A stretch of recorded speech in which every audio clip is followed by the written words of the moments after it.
नमस्कार मित्रों, समर्थ भारत न्यूज में आपका विशेष स्वागत है। समर्थ भारत न्यूज से मैं मुनीश शर्मा।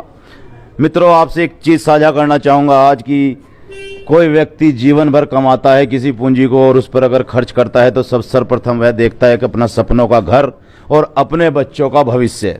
आज हम खड़े हैं कृष्णा नगर गली नंबर 20 में। आपसे बताना चाहूँगा, लोगों ने मकान बनाए थे, यह सोचकर बनाए थे कि बहुत अच्छी पोर्स कॉलोनी बनने जा रही है। टीचर्स कॉलोनी में खड़े हैं, हम पोर्स कॉलोनी बोल सकते हैं इसको, कृष्णा नगर की। अच्छे मकान बनाए, पैसा लगाया, यहाँ पर रहने आए। उसके बाद यहाँ पर एक स्कूल है स्काईवर्ड, सोचा कि बच्चों को पढ़ाया जाएगा, अच्छा भविष्य बनाया जाएगा। ये सब चीज़ें दिमाग में रखकर इस कॉलोनी को बसाया गया और यहाँ पर सभ्य और पढ़े लिखे लोग यहाँ पर रहते हैं। लेकिन समस्या क्या है यहाँ की, आपको बताना चाहूँगा।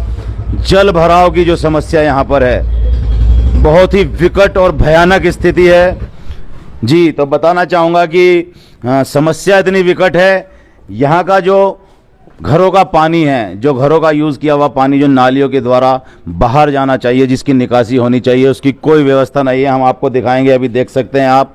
यह जो पानी है, इसकी निकासी जो बाहर के लिए होनी चाहिए थी, पानी जाता है और वापस लौटकर आप लोग देख रहे होंगे कि पाइपों के जरिए दोबारा घरों में जा रहा है। तो आप लोग देख सकते हैं कितनी विकट स्थिति है, यहाँ के लोगों का रहना कितना दुर्भर है। साथ मनोज राणा जी जुड़ रहे हैं, यहाँ टीचर्स कॉलोनी के जो है एसोसिएशन के अध्यक्ष हैं। सर्वप्रथम इन्हीं से बातचीत शुरू करते हैं। मनोज जी नमस्कार। नमस्कार मनीष शर्मा जी। सर, सर्वप्रथम आपका स्वागत है समर्थ भारत न्यूज में।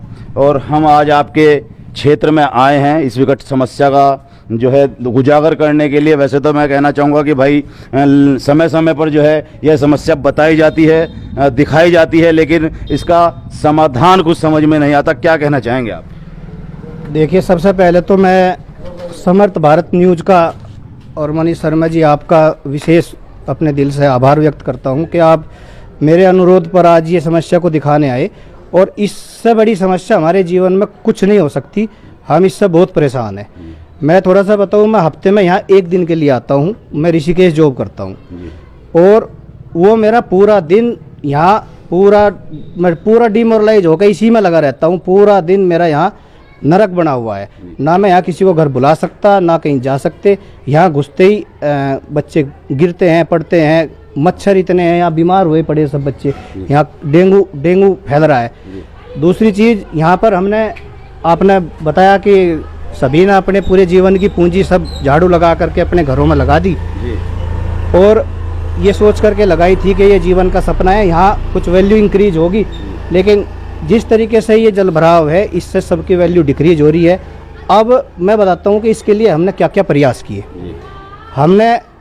मैंने खुद व्यक्तिगत तौर पे इसको कम से कम 8-10 बार अलग अलग नंबरों से, अलग अलग 1905 पे CM हेल्पलाइन पे इसकी मैंने रजिस्टर्ड कंप्लेन करी। और वहाँ से क्या है कि एक निगम में चिट्ठी आती है, वहाँ से वो एक सफाई नायक को भेज देते हैं। वो कहते हैं जी यहाँ पर ना इस क्षेत्र में कहीं पानी का निकास ही नहीं है, इसको ना हम कुछ नहीं कर सकते और आप इसको किसी तरह लो साइन कर दीजिए। मैंने कहा ये मैंने साइन करने के लिए कागज़ नहीं मंगाया। मैंने उनको सुझाव लिख कर दिया कि मेरा आपकी सफाई से ज़्यादा ये है कि ये पानी हमारा थ्रू होना चाहिए और इसको आप ज़्यादा बजट से भी नहीं, जो स्थायी समाधान आप करते रहना। अभी हमारी जो मेन है गली नंबर 20 में दोनों साइड में, जिससे ये अवरुद्ध हो रखा है, आगे मलबा डाल दिया, सड़क के ऊपर सड़क बना दी। आप नाली बना करके हमारी नाली उसमें कनेक्ट कर दीजिए, आगे खाली प्लॉट है और जहाँ सबका जा रहा है वहाँ हमारा भी चला जाएगा। सेकंड नंबर सुझाव है जो हो सकता है, पिछले संडे मेरे पास यहाँ के माननीय क्षेत्रीय विधायक आए थे, वीरेंद्र जाती जी। उन्होंने कहा कि मैंने इसको अपने स्तर पर मेजर्स करा रखे हैं और स्कूल से तालाब तक 1 मीटर नीचा है और ये IIT के टीम ने उनको करके दिए हैं।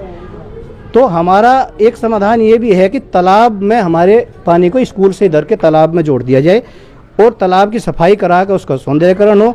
तालाब पूरा अतिक्रमण युक्त है, उसका अतिक्रमण हटाया जाए। ये भी मैं CM हेल्पलाइन पर कई बार डाल चुका। वहाँ से फ़ोन आता है कि जी 10-15 दिन बाद के आपकी समस्या का निराकरण हो गया क्या?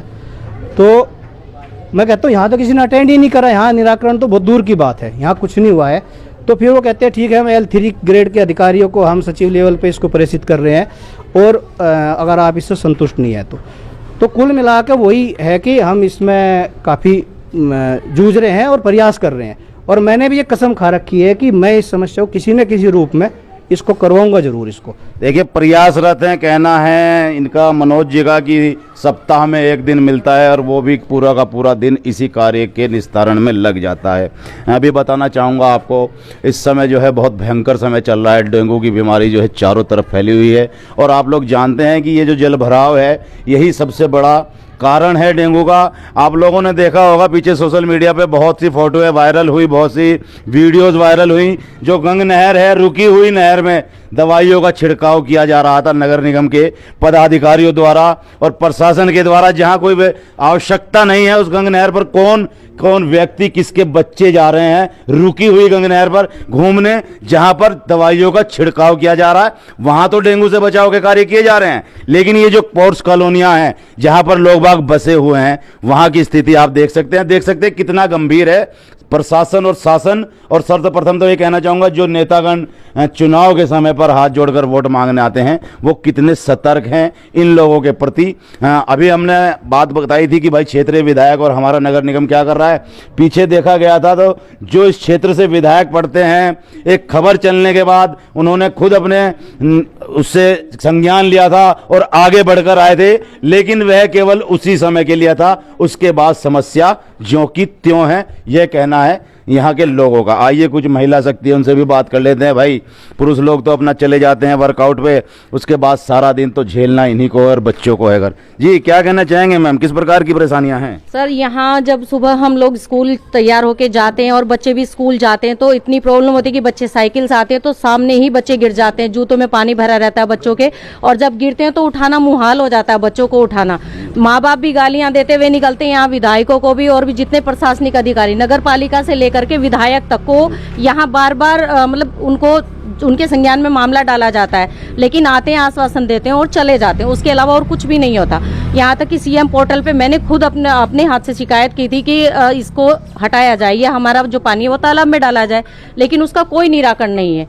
बातचीत के अलावा और कोई, वो हमें आश्वासन देते हैं, चले जाते कि 10 दिन में कर देंगे हम समाधान, 20 दिन में कर देंगे, लेकिन आप अगर देखें नाली के पानी को ध्यान से तो पूरा पानी वापस घर में बैकअप है। तो दिख ही रहा है घरों में बहुत बुरी हालत है, सब लोग परेशान हैं और जगह जगह पर ये हाल हो रखा है गली नंबर 20 में। क्या कहना चाहेंगे सर, जिस प्रकार से दिखाया जाता है कि भाई नगर निगम तो बहुत मुस्तैद है, गाड़ियां भेज रहे हैं, फॉगिंग करा रहे हैं, मच्छरों को जो है मारने की कोशिश की जा रही है जिससे लोगों को डेंगू ना हो, लेकिन स्थिति तो बहुत विकट दिखाई दे रही है। क्या कहना चाहेंगे, किस प्रकार का कार्य कर रहा है शासन हमारा?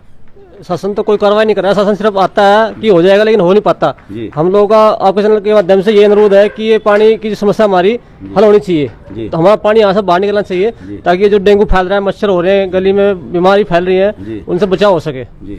देखिए, एक तरफ तो कागजों में बहुत बड़ी बड़ी बातें की जाती हैं, क्षेत्र को सुरक्षित रखा जाएगा, फॉगिंग की जाएगी, हमारे जो क्षेत्र के निवासी हैं, जो जनता है, जनता सर्वोपरि है, जनता का ध्यान रखा जाएगा, लेकिन आप लोग देख रहे होंगे पिछले कुछ वर्षों से कितना ध्यान रखा जा रहा है। एक चीज़ और बताना चाहूँगा मित्रों आप लोगों को, जब कोई चीज़ होती है और उस चीज़ के वारिस ज़्यादा हो जाते हैं तो उस चीज़ का ख्याल रखना भी उतना ही मुश्किल हो जाता है। ये एक ऐसा क्षेत्र पड़ता है कृष्णा नगर और एक सुभाष नगर, जिसका कहना यह है कि ये 2 हिस्सों में बटे हुए हैं, इनके मालिक 2 हैं। विधानसभा झबरेड़ा लग रही है, नगर निगम रुड़की लग रहा है, तो लीपा पोती दोनों की तरफ चलती रहती है। आइए इस विषय में भी कुछ बात यहाँ के लोगों से कर लेते हैं। क्या कहना, 2 संगठनों का कहना चाहूँगा, 2 जगह की सरकारें इस क्षेत्र पर राज कर रही हैं, क्या फायदा हो रहा है और क्या नुकसान हो रहा है इस चीज़ का? 2 जो इसके झबरेड़ा क्षेत्र से विधायक हैं जाति जी,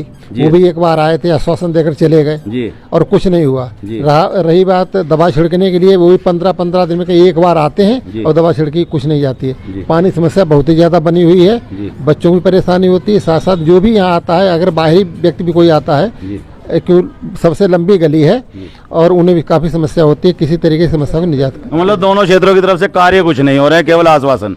जी हाँ, अभी मनोज जी से ही बात करें। मनोज जी, क्या कहना चाहेंगे इस विषय पे? ये भी एक विषय बनता है कि भाई इन 2 जगह के जो है मालिक 2 हो रहे हैं, उसको देखकर क्या कहना चाहेंगे? कुछ या ये जो कार्य हैं इनमें कुछ इनमें विडंबना है, कुछ अटकाव आ रहा है इन कार्यों को करने में अगर 2 मालिक हो रहे हैं? देखिए, मैं आपके समर्थ भारत न्यूज़ के माध्यम से आप ये एक अनुरोध भी करना चाहूँगा, और जो हमने यहाँ पिछले 6-7 सालों में रह करके अनुभव किया है। जी विधानसभा है झबरेड़ा, आप इधर कैमरे के सामने रहो। विधानसभा है झबरेड़ा जी और नगर निगम हमारा जुड़ा हुआ है वार्ड नंबर 23 रुड़की, जी और रुड़की वार्ड में भी हमारा सलेमपुर है जी और हमारे कृष्णा नगर का गली नंबर 20 से राइट का 27-30 तक सर्वज्ञ तक का एरिया है। जी ये वोटों की दृष्टि से करीब रुड़की का सबसे बड़ा वार्ड है। जी तो इसमें क्या है कि हमारे जो जनप्रतिनिधि वार्ड से हुए थे वे दुर्भाग्य से एक्सपायर हो गए। डिम्पल जी। हाँ, डिम्पल जी एक्सपायर हो गए थे। तो फिलहाल हम बिल्कुल लावारिस है, हमारी कोई सूद लेने वाला नहीं है। और उनके रहते हुए भी वो अपने स्तर पे यही कहते थे कि बोर्ड में ना तो कोई मीटिंग हो रही है, ना ही हम लोगों के प्रस्ताव वहाँ रखे जा रहे हैं। और मेरे हिसाब से जो ये यहाँ की सिर्फ एक ये मेन समस्या है, इसको मैं ये भी कहना चाहूँगा कि हमारा वार्ड सलीमपुर से अलग कर दिया जाए और इधर सलेमपुर को सेपरेट कर दिया जाए, क्योंकि यहाँ पर पूरे सलेमपुर का पानी हमारी तरफ आ रहा है और वहाँ 4-5 तालाब है सलेमपुर में, उनकी व्यवस्था उधर ही रखी जाए। तो कभी मैं मौके पर आपको नेक्स्ट टाइम वहाँ ले जाकर भी दिखाऊंगा, क्योंकि वहाँ बरसात के टाइम अभी तो आप बहुत अच्छी स्थिति में खड़े हो यहाँ। अब तो कल मैं आया तो पानी ये यहाँ तक था, ये तो टैंकर वैंकर निकाल कर ले गए, तो वो थोड़ा सा अभी राहत है। लेकिन क्या है कि मामला बहुत गंभीर है। देखिए कितने दिन में पानी निकाल कभी कंप्लेन करा जब ले जाए भर का नहीं, बस भरा ही रहे। तो कोई शराब पी गिर पड़े, कोई हम गिर पड़े वहाँ से। इसमें ये तो कल कड़वा चार टैग जी। अन्नी मतलब अगर कोई कंप्लेंट करता है तब आते, नहीं तो सुध नहीं लेते। अन्नी कोई नहीं सुध लेता यहाँ। अब बात कर लेते हैं जल संस्थान के द्वारा की गई एक यहाँ पर बहुत बड़ी जो समस्या उत्पन्न की गई है, ये आपको दिखाएंगे अभी हम। ये एक लाइन आ रही है यहाँ पर, ये गली बहुत अच्छी खासी बनी हुई थी, जल संस्थान के द्वारा इसको तोड़ा गया, एक लाइन बिछाई गई पाइपलाइन पानी के लिए, लेकिन उसके पश्चात इसको सही नहीं कराया गया। यह सड़क जो कि टूटी हुई है, आप लोग देख सकते हैं, ईंट भी सड़क के ऊपर फैली हुई है। बच्चे जाते हैं सुबह स्कूल वाले, कभी टकराकर साइकिल से गिर जाते हैं, कभी नाली में गिर जाते हैं, कभी पत्थरों के ऊपर गिर जाते हैं, चोट भी लगती है। क्या कहना चाहेंगे भाई साहब, ये समस्या क्या है, किस प्रकार हुई? देखिए, ये जल संस्थान के द्वारा पिछले करीब 7-8 महीने पहले करीब 50 मीटर की लाइन ये पानी पीने की डाली गई थी जी। तो मेरे हिसाब से ये वर्क जब हुआ था तो उसके साथ ही ये इसका पैच वर्क जो रिपेयरिंग होता है वो भी हो जाना चाहिए था जी। हर संडे मैं उस हिमांशु त्यागी को भी बात करता हूँ जो जल संस्थान में जेई है जी। वो मुझे पहले तो कहते रहे कि पंचायती चुनाव है और राणा जी आप बस 10 दिन रुक जाओ, 5 दिन रुक जाओ, इसके बाद करा दूंगा। फिर बोले कि दीपावली बाद करा दूंगा। फिर पिछले हफ्ते जब माननीय विधायक जी आए थे तो उन्होंने मेरे से नंबर लिया था, तो उन्होंने भी बात करी थी, तो उनको भी कहा कि मैं 10 दिन में करा दूंगा। मतलब टालम टोली चल और रही है। उसमें ये भी साथ में जो मुझे नहीं बताते थे उनको बताया कि ऐसा कि ये तो जी हमने किसी के विशेष अनुरोध पर वैसे ही डाल दिया था और ये कोई वर्क ऑर्डर में ये बनाना नहीं है। अब हम इसका अलग से टेंडरिंग करेंगे तब होगा ये। अब तो बनी बनाई सड़क तोड़ कर डाल दी। ये बात विधायक जी ने बताई आपको? उसने स्पीकर ऑन करके बात करी थी, वो मीडिया के सामने ही। अच्छा। वो है मेरे पास है, आपको हो तो मैं दे दूंगा आपको जी। तो इसका कहीं ये सिर्फ तोड़ कर डाल दी गई, इसका निराकरण नहीं। और अभी तक जो जल ये पानी पीने की ये डली है लाइन, किसी के घर में कोई परमानेंट कनेक्शन नहीं है जल संस्थान के द्वारा। कोई सिक्योरिटी जमा नहीं है, किसी को कोई कनेक्शन नहीं दिया गया। अगर कहीं चल रहा है तो वो अवैध चल रहा है। देखिए, एक तो है संवैधानिक तरीके से जल संस्थान के द्वारा बनाया गया है, मालूम नहीं है भाई किसके कहने पे बनाया, और उसके पश्चात कहते क्या हैं कि इसके लिए हमें अलग से टेंडर पास करना पड़ेगा सही कराने के लिए। इतना आप लोग जो है परेशान रहिए, कोई दिक्कत नहीं। एक अंतिम बात और कहना चाहूँगा मित्रों, बताना चाहूँगा, अपने से ही बता देता हूँ।